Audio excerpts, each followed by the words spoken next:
Τι σημαίνει εκπαιδευτής νέων? Δεν είναι ο καθηγητής γεωλογίας που διδάσκει σε μία τάξη και εξετάζει τους μαθητές που ονειρεύονται. Δεν είναι όπως ο προπονητής σκάκι που προσπαθεί μεθοδικά να δημιουργήσει αθλητές με καλύτερες επιδόσεις. Δεν μπορεί να είναι ένας διαιτητής ποδοσφαίρου τυφλών που αξιοποιεί δημιουργικά τον ελεύθερο χρόνο του με φίλους.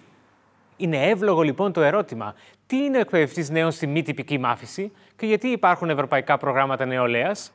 Η απάντηση κρύβεται στην κοινωνία που θέλουμε να δημιουργήσουμε.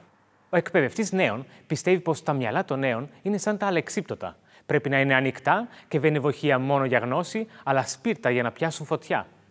Αρκετοί νέοι βιώνουν την απομόνωση και τον αποκλεισμό από τον κοινωνικό περίγυρο. Όλοι διαφορετικοί, όχι όμως και αδιάφοροι, αλλά ίσοι.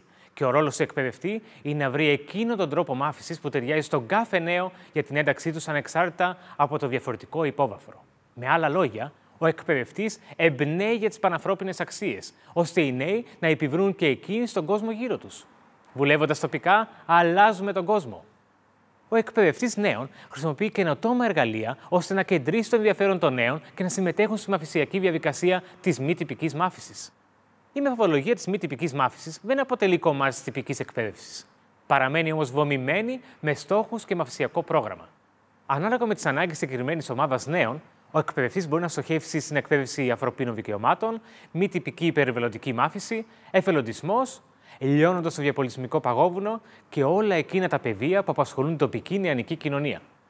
Η έμπνευση των νέων οδηγεί στη μεγαλύτερη συμμετοχή και στη συνδυασμό της γνώσης, των δεξιοτήτων και συμπεριφορών, δηλαδή στην ανάπτυξη σημαντικών ικανοτήτων. Για να γίνει πραγματικότητα το όρομα των νέων, ο εκπαιδευτής χρειάζεται μια ομάδα με πίστη ότι όλοι μαζί μπορούμε να καταφέρουμε περισσότερα μέσω μικρών ρεαλιστικών στόχων, ώστε να χτίσουμε ένα καλύτερο παρόν και μέλλον. Κανένας δεν έκανε μεγαλύτερο λάθος από αυτούς που δεν έκαναν τίποτα, επειδή μπορούσαν να κάνουν λίγα. Να εκπαιδεύεις λοιπόν τους νέους σημαίνει να πιστεύεις στην αλλαγή.